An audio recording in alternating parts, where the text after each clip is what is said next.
आज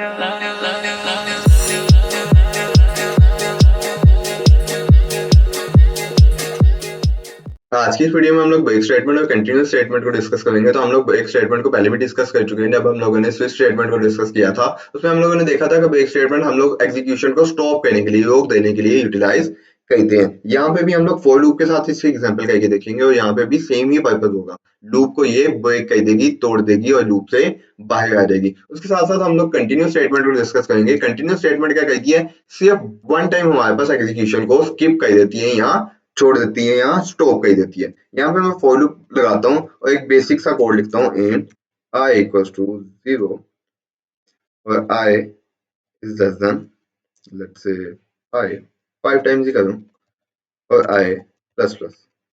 ठीक, तो यहाँ पे एक मैं कंडीशन लगा देता हूँ कि अगर अगर I की वैल्यू क्या हो जाए, इक्वल टू 3 हो जाए, मतलब I की वैल्यू जब भी 3 हो जाए तो क्या हो, ब्रेक हो जाए स्टेटमेंट, सॉरी ब्रेक हो जाए। और मैं यहाँ पे सिंपल सी एक स्टेटमेंट प्रिंट करा दूँ, दिस इज स्टेटमेंट, ठीक है, और मैं यहाँ पे एंड लगा देता हूँ और सेमीकोलन। ठीक है, अब क्या होगा, यहाँ पे मेरे पास जैसे ही I की वैल्यू इक्वल टू 3 होगी, ब्रेक हो जाएगा। ब्रेक होने का मतलब ये है कि लूप से बाहर आ जाएगा। लूप से बाहर मैं यहाँ पे एक स्टेटमेंट लिख देता हूँ, सी आउट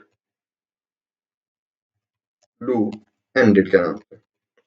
तो यहाँ पे मेरे पास ये चीज एग्जीक्यूट हो जाएगी, यानी लूप से बाहर आ जाएगा और लूप से बाहर जो कुछ भी लिखा होगा वो एग्जीक्यूट हो जाएगा। जैसे ही I की वैल्यू इक्वल टू 3 हुई, या जो कोई भी कंडीशन हो सकती है, हमारे पास डिफरेंट सिनेरियो के अकॉर्डिंगली डिफरेंट सिचुएशंस होंगी। यहाँ पे मैं सिर्फ आप लोगों को एक्सप्लेन करने के लिए ये कंडीशन बना रहा हूँ। तो यहाँ पे मैं यहाँ पे ब्रेक कर रहा हूँ लूप को, जैसे ही I की वैल्यू क्या हो रही है, 3 के इक्वल हो रही है। तो यहाँ पे मैं इसे रन करता हूँ और देखते हैं हमारे पास क्या आउटपुट आती है।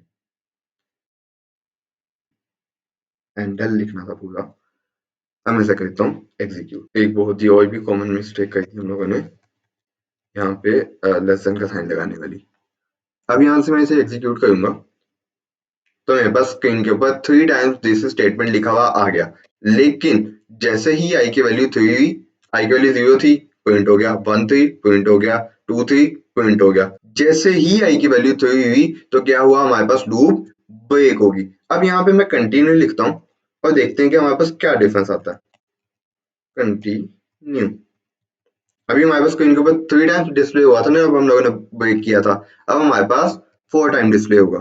क्यों होगा, अभी हम लोग इसको डिस्कस करते हैं। रन किया तो मेरे पास स्क्रीन के ऊपर 1 2 3 4 टाइम्स हुआ।